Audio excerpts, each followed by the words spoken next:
My name is Carol, and I'm 22 years old. I recently finished college, and I have a tale to share with you about my home. Well, technically my mother's home, or it was until she died from bowel cancer 4 years ago and bequeathed it to me. Mom was always the organizing type. Even before the cancer diagnosis, she ensured everything was arranged properly. The house was hers outright. She'd purchased it before she even met my father, and thank goodness for that foresight. She made certain I understood about the will as well. "This way you'll always have a place to live," she told me, her voice calm despite everything she was enduring.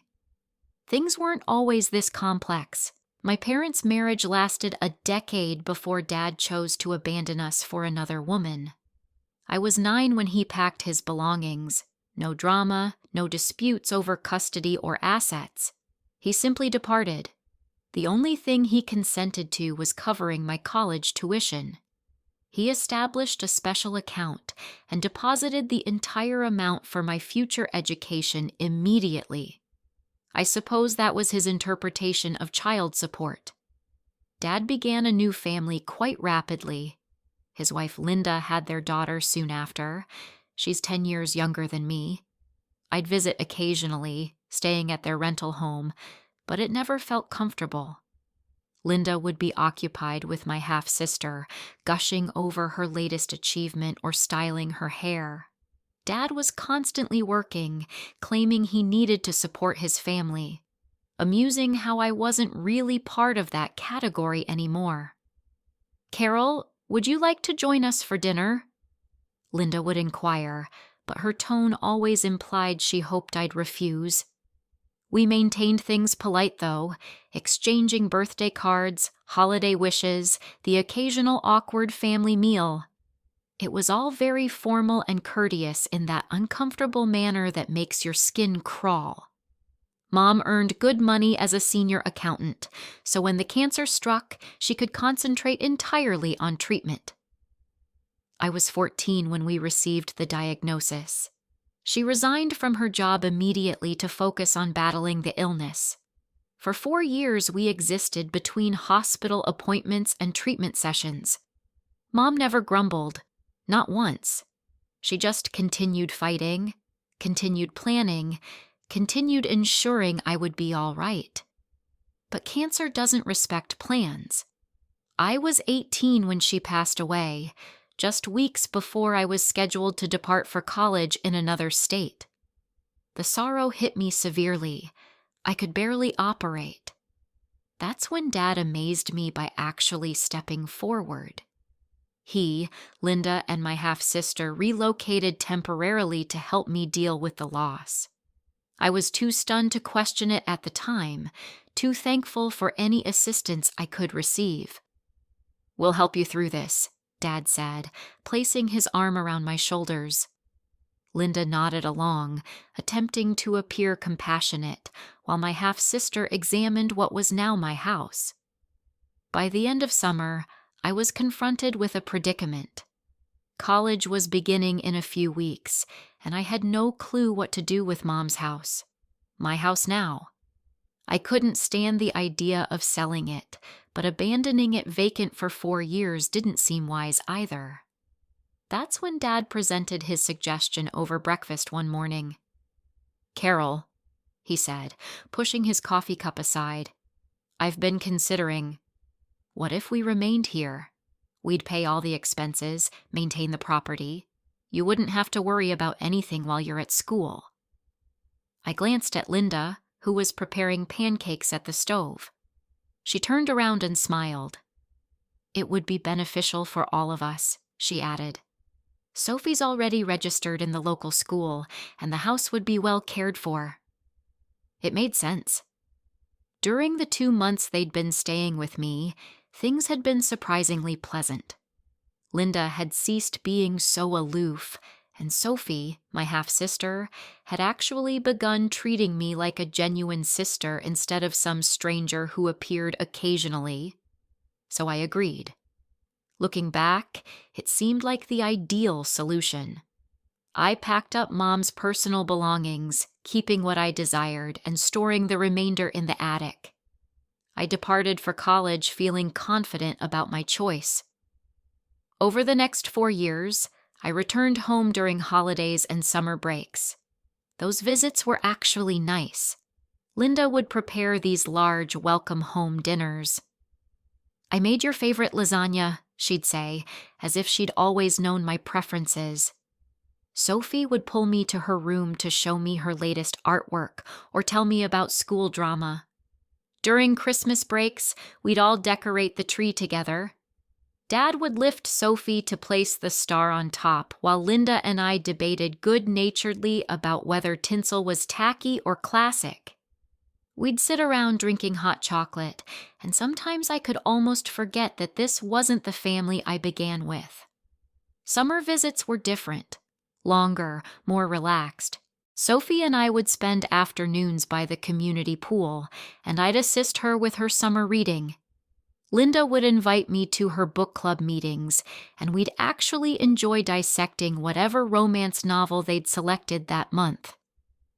"Your sister's so wonderful with Sophie," I overheard Linda telling Dad one evening. "It's nice having her home." That made me feel warm inside, like maybe we really had become a proper family. I called regularly during semesters, weekly conversations with Dad about my classes, catching up with Linda about house maintenance. "The roses you planted are blooming beautifully, Carol," and FaceTime sessions with Sophie, who kept me updated on her middle school adventures. Everything seemed perfect. We'd created this unusual but functional family dynamic, built on the foundation of my mother's house. I never imagined it could all collapse so quickly. But I guess that's the thing about houses. No matter how solid the foundation, you never know what's happening behind the walls. Finally, at 22, with my degree in hand and a job arranged back home, I was ready to begin the next chapter of my life.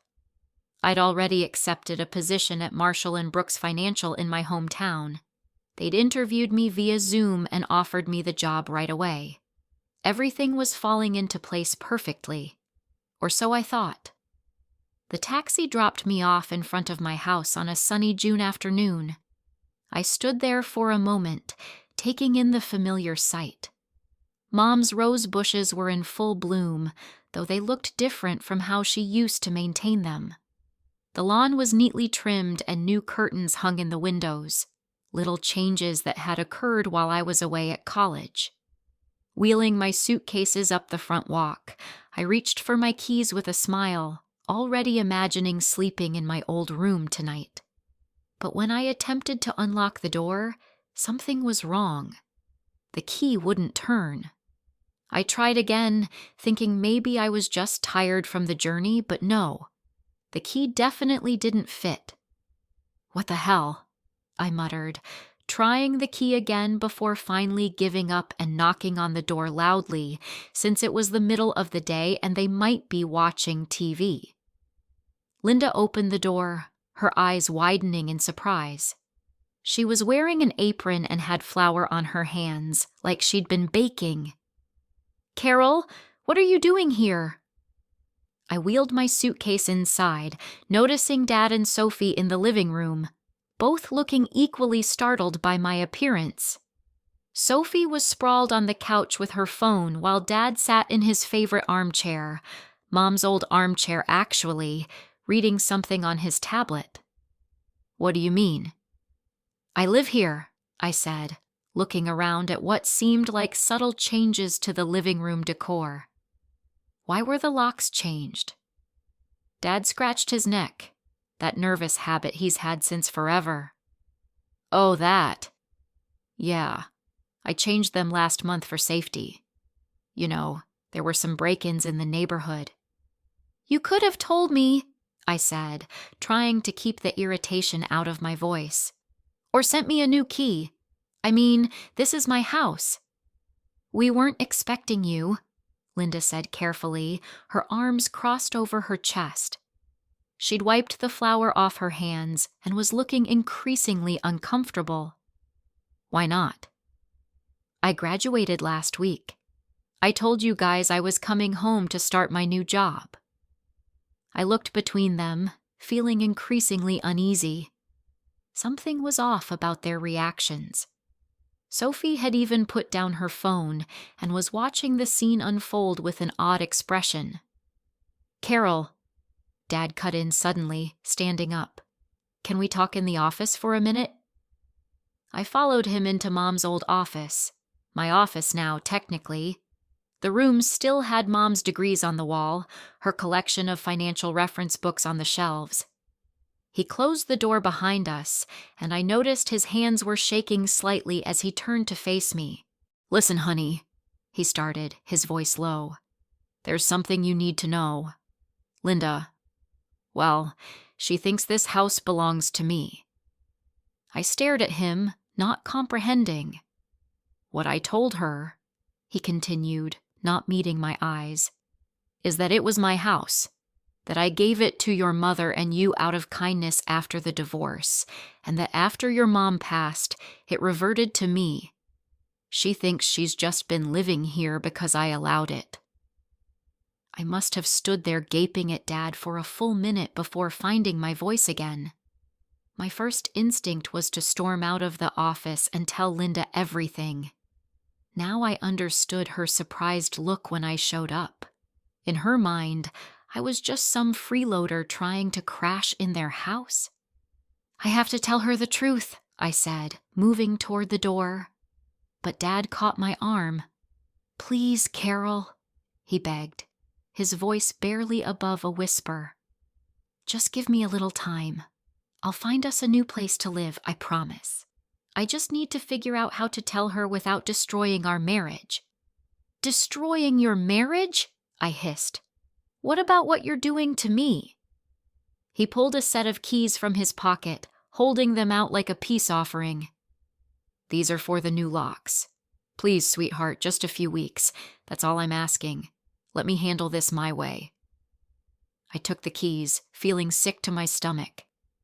"Fine," I said finally, "but this is insane, Dad. You know that, right?" He nodded, relief washing over his face. "Thank you, honey. I'll make this right. I promise." But things began deteriorating immediately. At dinner that night, the atmosphere was thick with tension. Linda kept shooting me these glances across the table. All her previous warmth vanished.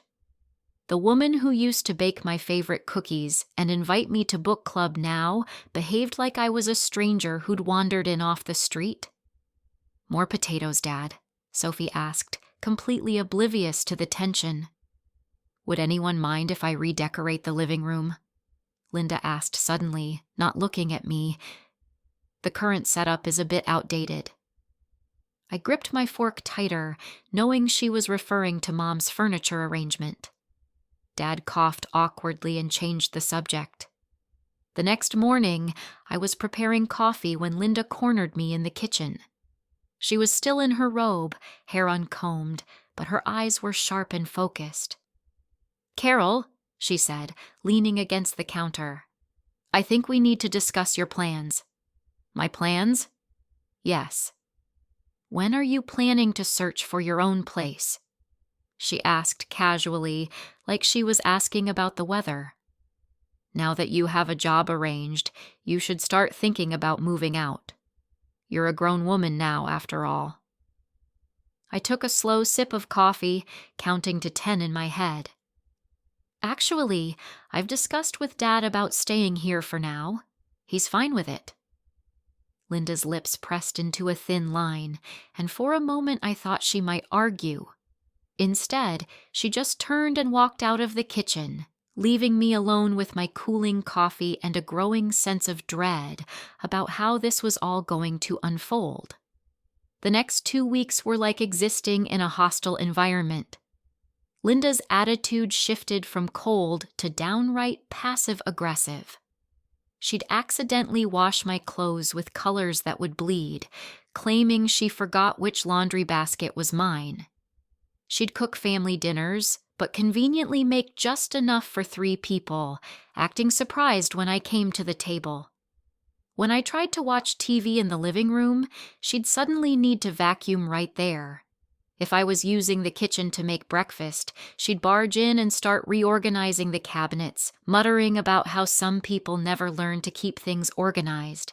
She even moved my mother's favorite vase from its spot on the mantel to some corner shelf, claiming it didn't match her new decorating vision.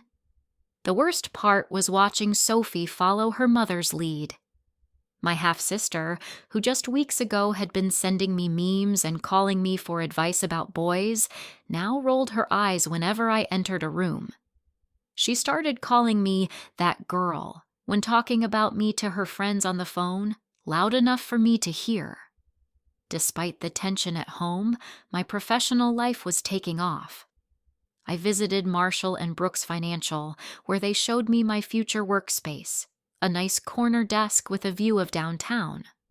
My future colleagues seemed friendly and welcoming, especially Sarah from the risk assessment team, who offered to take me to lunch. "When do you start?" she asked over sandwiches.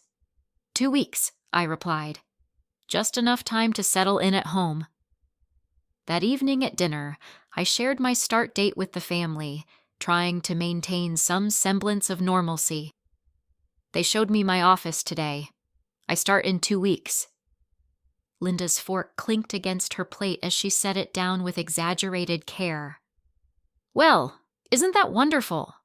Once you get your first paycheck, you can start looking for your own apartment. I know of some nice complexes across town, very affordable for young professionals." I caught Dad's pleading look across the table. His eyes seemed to beg me to keep quiet, to maintain his lie just a little longer. I stabbed at my peas and said nothing. To avoid the tension at home, I started reconnecting with old high school friends. Katie and Jessica were still in town, and we'd meet for coffee or shopping trips, falling back into our old rhythms as if no time had passed. But coming home was always uncomfortable. I'd walk in and hear hushed conversations from the kitchen or living room that would stop abruptly when I appeared. Dad and Linda would spring apart like guilty teenagers. Papers would be hastily shoved into drawers, and fake smiles would plaster themselves across their faces. Saturday morning, I woke up to an unusually quiet house. No sound of Linda's weekend meal prep in the kitchen. No Sophie's music blasting from her room. No Dad watching sports on TV. The silence felt wrong somehow, like the calm before a storm. I padded downstairs in my pajamas, checking each room as I went. The kitchen was spotless, not just clean, but unused since the night before. The living room was empty, the throw pillows perfectly arranged on the couch. Sophie's boots, usually cluttering the entryway, were gone. Even Dad's car wasn't in the driveway. I checked my phone. No messages, no notes about where everyone had gone. My first thought was that maybe they'd gone out for breakfast, but something felt off. They never went out for breakfast without at least leaving a note. Even during these tense weeks, they'd maintained that basic courtesy. I tried calling Dad first, but his phone went straight to voicemail. Weird. I tried a few more times with the same result. That automated voice telling me the person I was trying to reach was unavailable. A knot started forming in my stomach. Finally, I called Linda. She picked up on the fourth ring, just as I was about to hang up. "What do you want?" Her voice was sharp, hostile in a way I'd never heard before. In the background, I could hear waves and what sounded like tropical music. "I just wanted to know where everyone is," I said, caught off guard by her tone. "I woke up and the house was empty." She laughed, an ugly, mean sound that made my stomach clench. "Oh, didn't we tell you? We're in the Maldives. First-class flights, luxury resort, the works. We didn't mention it because, frankly, we didn't want you tagging along and expecting us to pay for you too. Not that you'd know anything about paying for things yourself." "What? I wouldn't—" "Save it," she cut me off. "I'm sick of this whole situation. You're nothing but a lazy freeloader living in our house like you own the place. Your father might put up with it, but I'm done. Do you know how embarrassing it is to have a grown woman living in our house, eating our food, using our utilities?" My hands were shaking so hard I could barely hold the phone. I sank into one of the kitchen chairs, my mother's chairs actually, my legs suddenly too weak to hold me up. "Linda, No, you listen to me," she snarled. "Your father never loved you. You were just an obligation. He already wasted enough money on your college education, and now you're squatting in our house like some entitled princess. Well, I've had enough. Did you think you could just live here forever, mooching off us while we work hard to maintain this home?" I could hear Sophie giggling in the background and Dad's muffled voice saying something I couldn't make out. The betrayal felt like a physical blow. "When we get back," she continued, her voice dripping with venom, "I want you gone. Do you understand me? Pack your things and get out of our house. If you're still there when we return, I'll throw you out myself, and trust me, I won't be gentle about it. I don't care where you go. Live on the street for all I care. You're not our problem anymore. And don't bother trying to call your father. He agrees with me. He's just too weak to tell you himself. We've already blocked your number. Have a nice life, Carol. Or don't. I really couldn't care less." The line went dead. I sat in that kitchen for what felt like hours, fury slowly replacing shock. They were living in my house. The house my mother had worked for, had left to me, and they had the nerve to call me a freeloader, to try to throw me out. Well, I'd had enough of playing along with Dad's lies.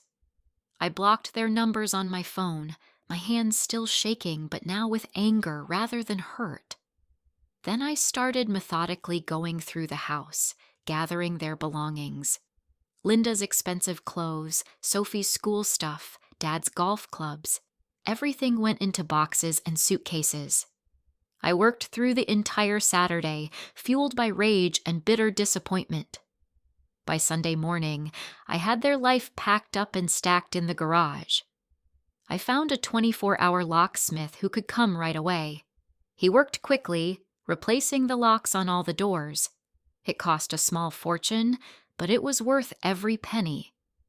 When he finished, I handed him my credit card, feeling a strange sense of satisfaction as I clutched the new keys.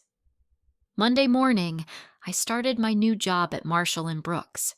For 2 weeks, I threw myself into work, learning the ropes, making new friends, trying not to think about the confrontation I knew was coming. I kept their stuff in the garage, but I rearranged the house back to how Mom had it, removing every trace of Linda's decorating vision. Then came that Friday. I pulled into the driveway after work to find them standing there, Dad looking nervous, Linda red-faced with fury, and Sophie hanging back with a scowl. They must have just gotten back from their vacation. Their suitcases were still in their rental car. Linda started screaming before I even got out of my car. "How dare you change our locks? How dare you lock us out of our own house?" I walked calmly past them to unlock the door. Linda followed, still yelling. "We're calling the police. This is breaking and entering. This is our house." I turned to face them, something inside me finally snapping. "No, Linda, it's not your house. It never was. This house belongs to me. My mother bought it before she even met Dad. She left it to me in her will. The only reason you've been living here is because I allowed it temporarily." Linda laughed, but it was an uncertain sound. She looked at Dad. "Tell her she's lying. Tell her this is our house." Dad wouldn't meet anyone's eyes. He just shrugged, his shoulders slumping. "She's telling the truth. The house, it was always hers." I watched as the truth sank in, as Linda's face transformed from rage to calculation in a matter of seconds. Her entire demeanor changed, like a switch had been flipped. "Oh, Carol, sweetheart," she said, forcing a laugh. "You didn't think I was serious on the phone, did you?" "I was just joking. You know how I can get sometimes. All that sun and those tropical cocktails went to my head." "Stop it," I said quietly, but she kept going. "We're family, remember? All those nice times we had, the book club meetings, the holiday dinners, we can have that again." She took a step toward me, arms outstretched like she was going to hug me. Dad jumped in then, his voice thick with emotion. "Princess, I'm so sorry. I know I handled this all wrong, but I love you. You're my daughter. Please, can't we work this out?" I looked at him, really looked at him. The father who left when I was 9, who paid for my education but missed my life, who lied about my house, my inheritance, my mother's legacy. "Work what out, Dad?" "The fact that you lied to your wife about owning my house, or the fact that you stood by while she planned to throw me out of it?" Linda turned back to me with that smile. "Carol, let's be reasonable. We can all live here together. We'll pay rent." "No," I said firmly. "We can't. Your things are in the garage. Take them and leave." That's when Linda's mask cracked again. "You ungrateful little... After everything we've done for you, you'd throw your own family out on the street." I felt oddly calm as I replied. "You just spent what? $10,000 on a luxury vacation you deliberately hid from me? Pretty sure you can afford an apartment." "Carol, please," Dad tried again, reaching for my arm. "I know I messed up, but..." "No," I cut him off. "You didn't mess up. You lied. For 4 years, you let your wife believe she owned my mother's house. You watched her try to redecorate it, rearrange it, erase every trace of Mom, and when she planned to throw me out, you said nothing." "I was going to tell her the truth," he protested. "When? After I was gone? After she'd finished making my house her home?" I shook my head. "I'm done. Get your things and get out." I walked inside and closed the door, ignoring Linda's screams about ingratitude and cruelty. Through the window, I watched them loading boxes from the garage into their rental car. Linda was still yelling, her face red with fury. Sophie was crying. Dad just looked defeated. It took them 3 trips to get everything. As they loaded the last box, Dad tried one more time, knocking on the door. I didn't open it. They finally left as the sun was setting. The next day, Dad tried calling from a new number. "Carol, please," he begged. "We can fix this." "No, Dad, we can't," I said. "Linda made it very clear how you all really feel about me, a freeloader, an obligation, someone you never loved. Maybe those were her words, but your silence said enough." That was 2 months ago. I still live in Mom's house. My house. I've repainted the walls, planted new roses in the garden, made it mine again. Sometimes I think about them, wonder where they ended up. But mostly I think about Mom and how she made sure I'd always have a home, no matter what. Dad still tries to call sometimes, from different numbers. I don't pick up anymore. Some bridges, once burned, should stay ashes. The funny thing is, I'm happier now. My job is going well, I've made new friends at work, and for the first time since Mom died, I feel at peace in this house.